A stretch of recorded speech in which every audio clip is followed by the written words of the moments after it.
Guys, എല്ലാവർക്കും നമസ്കാരം. കഴിഞ്ഞ ദിവസം ഞാനും ഹസ്ബൻഡും കൂടി ഹൈദരാബാദിന് പോയ വിഷയത്തെ പറ്റിയാണ് ഇന്ന് സംസാരിക്കാൻ പോകുന്നത്. ഒരുപാട് നാളായി അവിടെ ഒന്ന് പോയി റാമോജി ഫിലിം സിറ്റി ഒന്ന് കാണണമെന്ന് കരുതിയിരിക്കുകയായിരുന്നു. എനിവേ അത് സാധിച്ചു.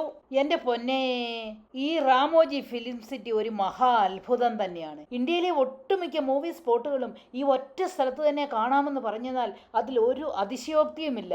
ശരിയാണ്, മഹാഭാരതം മുതൽ ബാഹുബലി വരെ ഇവിടെയാണ് ഷൂട്ട് ചെയ്തിരിക്കുന്നത് എന്ന് പറഞ്ഞാൽ ആർക്കും വിശ്വസിക്കാൻ ഇത്തിരി വിഷമമായിരിക്കും അല്ലേ? എന്നാൽ ശരിയാണ്. ഞങ്ങൾ അസ്റ്റർ ട്രാവൽസിന്റെ കൂടിയാണ് പോയത്. അവരുടെ സർവീസ് വളരെ നല്ലതായിരുന്നു. ഈ റാമോജി ഫിലിം സിറ്റി ലോകത്തിലേക്ക് വെച്ച് ഏറ്റവും വലിയ സ്റ്റുഡിയോ കോംപ്ലക്സ് ആയി ഗിന്നസ് ബുക്കിൽ വരെ ഇടം പിടിച്ചിട്ടുള്ളതാണ്. ഇത് ഹൈദരാബാദ് സിറ്റിക്കുള്ളിൽ ഉള്ള ഒരു സിറ്റിയാണ്. 1996 തെലുഗു മീഡിയ പ്രൊപ്പറേറ്ററായ രാമോജി റാവു ആണ് ഇത് പണി കഴിപ്പിച്ചത്. ഈ സിറ്റി 2000 ഏക്കറിലാണ് സ്ഥിതി ചെയ്യുന്നത്. ഇത് സിനിമാ നിർമ്മാണത്തിലെ സ്റ്റേറ്റ് ഓഫ് ദി ആർട്ട് ഫെസിലിറ്റിയാണ്. ഈ സ്ഥലം പണ്ടൊരു ഫോറസ്റ്റ് ആയിരുന്നു. അത് ഇത്രയും ഭംഗിയായി ഒരു സിറ്റി ആക്കി മാറ്റിയത് ഭയങ്കര രൂപകൽപ്പന ചെയ്തിട്ട് തന്നെയാണ്. ശരിക്കും ഈ സിറ്റി ഒന്ന് കാണേണ്ടത് തന്നെയാണ് കേട്ടോ. ദിവസവും ഇവിടെ വരുന്ന വിസിറ്റേഴ്സിന്റെ എണ്ണം എണ്ണിയാൽ തീരത്തില്ലെന്ന് ഞാൻ പറയത്തുള്ളൂ. ഏത് സൈസിലുള്ള സിനിമയും ഇവിടെ ഷൂട്ട് ചെയ്യാമെന്നുള്ളതാണ് ഇതിന്റെ വാസ്തവം. ഇതിനകത്ത് തന്നെ നദിയും മലയും കാടും പൂന്തോട്ടവും എന്നും വേണ്ട ഏത് മൂവിക്കും വേണ്ട കാര്യങ്ങളും കുടിലും കൊട്ടാരവും എല്ലാം ഇവിടെ തന്നെ ഉണ്ടെന്നുള്ളതാണ്. ഇത് മാത്രമല്ല കേട്ടോ, ടൂറിസ്റ്റുകളെ അട്രാക്ട് ചെയ്യാനായിട്ട് ധാരാളം റൈഡുകളും അമ്യൂസ്മെന്റ് പാർക്കും ഒക്കെ ഉണ്ട്. അതുകൊണ്ട് കുട്ടികൾക്കും വലിയവർക്കും ഒരുപോലെ എൻജോയ് ചെയ്യാൻ പറ്റിയ ഇടം തന്നെയാണ്. നിങ്ങൾക്കറിയാമോ, ഈ സിറ്റിക്കകത്ത് തന്നെ റെയിൽവേ സ്റ്റേഷനും എയർപോർട്ടും ജയിലും എല്ലാം ഉണ്ട്. അപ്പോൾ നമ്മൾ ഈ എയർപോർട്ട് സീനുകളും റെയിൽവേ സ്റ്റേഷനിലോട്ട് ട്രെയിൻ കയറി പോകുന്നതും എല്ലാം ഇവിടെ തന്നെയാണ് ഷൂട്ട് ചെയ്യുന്നത്.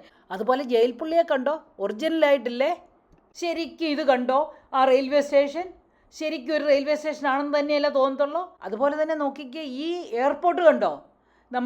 ഞങ്ങൾ ഇതിനകത്തെല്ലാം കയറി കണ്ടു. ഇങ്ങനെ ഇതിനകത്തോട്ട് കയറി ചെന്നാൽ നമ്മുടെ ആ സെക്യൂരിറ്റി ചെക്ക് കഴിഞ്ഞ് വെയിറ്റ് ചെയ്യാനായിട്ടുള്ള ഏരിയയും അതുപോലെ പ്ലെയിനിലോട്ട് കയറി പോകുന്ന സ്റ്റെപ്സ് എല്ലാം ഇതിനകത്ത് തന്നെ ഉണ്ടെന്നുള്ളതാണ്. പിന്നെ നമ്മളിങ്ങനെ അറൈവലിൽ വന്നിട്ട് വെളിയിലോട്ട് ഇറങ്ങുന്ന ടാക്സി വന്ന് പോകുന്ന സീനും എല്ലാം ഇവിടെ തന്നെയാണ് ഷൂട്ട് ചെയ്യുന്നത്.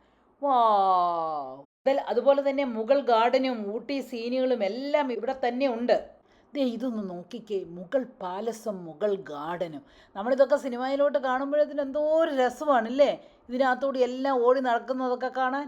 വാവ്, സോ ബ്യൂട്ടിഫുൾ. പിന്നെ ഉണ്ടല്ലോ, നമ്മൾക്കെല്ലാം ഏറെ ഇഷ്ടപ്പെട്ടതും ചരിത്ര പ്രധാനമായ ബാഹുബലി ഷൂട്ട് ചെയ്തതും ഇവിടെ തന്നെയാണെന്ന് കണ്ടപ്പോൾ ആ പടം ഒന്നുകൂടി ഒന്ന് കാണണമെന്ന് തോന്നി. അപ്പോൾ ഈ സ്ഥലങ്ങളെല്ലാം അതിനകത്തൊന്ന് റിലേറ്റ് ചെയ്യാനായിട്ട് സാധിക്കും. ഇത് കണ്ടോ, ബാഹുബലിയിലെ ആൽമരവും രഥവും ശിവലിംഗവും ആനകളും ഡ്രമ്മും ഒക്കെ ഇവിടെ തന്നെയുണ്ട്. അതുപോലെ ആ മഹാ കൊട്ടാരം, ഇതൊക്കെ കാണാൻ എന്നാ രസമാണെന്നോ.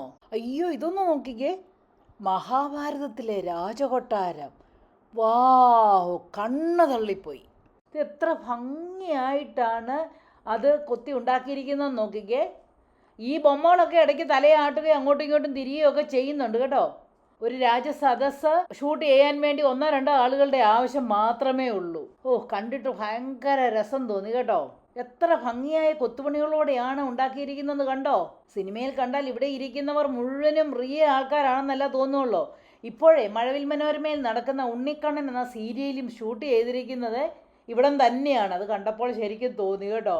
പിന്നെ ഈ ഒരു സ്ട്രീറ്റിലെ കെട്ടിടങ്ങൾ മുഴുവനും കണ്ടെന്നാൽ ഇംഗ്ലണ്ട് ആണെന്നേ തോന്നത്തുള്ളൂ. അതുപോലെ തന്നെ നമ്മൾ ഈ കാണുന്ന വലിയ ഓഫീസുകളും അപ്പാർട്ട്മെന്റ് ബിൽഡിങ്സും എല്ലാം ഇവിടെ തന്നെയുണ്ട്. ഇവിടെ രാവിലെ 9 മണി മുതൽ 5 മണി വരെ നമുക്ക് കറങ്ങി നടക്കാൻ സാധിക്കും.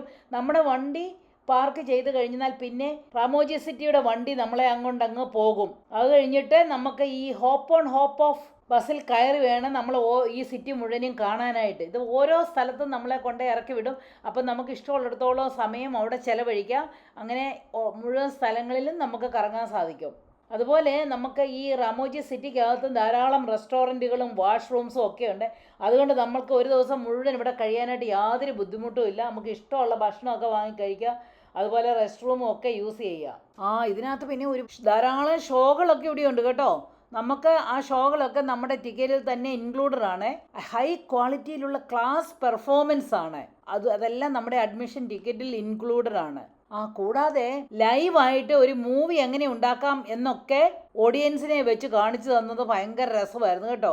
ഞങ്ങളൊരു 4-5 ഷോസ് കണ്ടു. അപ്പോൾ തേണ്ടി സ്റ്റാച്യു ഓഫ് ലിബർട്ടി നിൽക്കുന്നു. പിന്നെ അതിൻ്റെ കൂട്ടത്തിൽ ഒരു ഫോട്ടോ ഇടും. അതുപോലെ തന്നെ ഇവിടെ ബട്ടർഫ്ലൈ ഗാർഡനും പക്ഷികളുടെ പാർക്കും ഒക്കെ ഉണ്ടായിരുന്നു. ശരിക്കും രാവിലെ 10 മണിക്ക് ഞങ്ങൾ ഇവിടെ വന്നിട്ട് 6 മണി ആയപ്പോഴാണ് അവിടെ നിന്നും മടങ്ങിയത്. എന്നിട്ടും രാമോജിയിലെ പകുതി കാഴ്ചകൾ കണ്ടോ എന്ന് സംശയമാണ്. പിന്നെ ഇത് കണ്ടോ, മല്ലു സിംഗിൻ്റെ ഹവേലി കണ്ടപ്പോൾ എന്തോ അതിലേക്കൊന്ന് ഓടി കയറാൻ തോന്നിപ്പോയി. ശരിക്കും നമുക്ക് ആ സിനിമയൊക്കെ നമ്മുടെ മനസ്സിലോട്ട് ഇങ്ങനെ ഓടി അങ്ങ് വരുമെന്നുള്ളതാണ് ഇതൊക്കെ കാണുമ്പോൾ. ഏതാണെങ്കിലും രാമോജി ഫിലിം സിറ്റി കണ്ടത് വെർത്തായിരുന്നു. ഇവിടെ വന്നാൽ നമുക്ക് ശരിക്കും എൻജോയ് ചെയ്യാൻ സാധിക്കും. ഇവിടുത്തെ ഓരോ സ്ഥലങ്ങളും കാണുമ്പോൾ ഓരോ മൂവികൾ നമ്മുടെ മനസ്സിലോട്ട് അങ്ങോട്ട് ഓടിയെത്തും. അപ്പോൾ സാധിച്ചാൽ ഒന്ന് വിസിറ്റ് ചെയ്താൽ നന്നായിരിക്കും. ഇവിടെ ഏകദേശം മുഴുവൻ ഭാഗമൊക്കെ കാണണമെങ്കിൽ കുറഞ്ഞത് 2 ദിവസമെങ്കിലും വേണം കേട്ടോ. ഞങ്ങൾ വന്ന് 1 ദിവസത്തേക്കാണ്. പിന്നെ ഞങ്ങൾക്കുള്ള ലിമിറ്റേഷൻസ് കൊണ്ട് ഞങ്ങൾ കുറേ ഭാഗങ്ങളൊക്കെ കണ്ടു. പിന്നെ പോകുമ്പോൾ ഈ നല്ല കാലാവസ്ഥയിൽ പോയാൽ നന്നായിരിക്കും. അല്ലെങ്കിൽ സമ്മർ ടൈമിൽ പോയാൽ ഭയങ്കര ചൂടായിരിക്കും കേട്ടോ. ഇപ്പം തന്നെ നല്ല ചൂടുണ്ടായിരുന്നു. കാരണം നമ്മൾ ഒരുപാട് ഓപ്പൺ ഫീൽഡിൽ കൂടെ നടക്കണം. അങ്ങനെയുള്ളപ്പോൾ ഒരു ഹാറ്റും ഒരു കുടയും ഒക്കെ കരുതിക്കോണം. അപ്പോൾ സാധിച്ചാൽ കണിശമായിട്ടും ഈ രാമോജി സിറ്റി ഒന്ന് കാണേണ്ടതാണ്. അതോ ഇങ്ങോട്ടുള്ള ഫെയറും വളരെ ചീപ്പാണ്.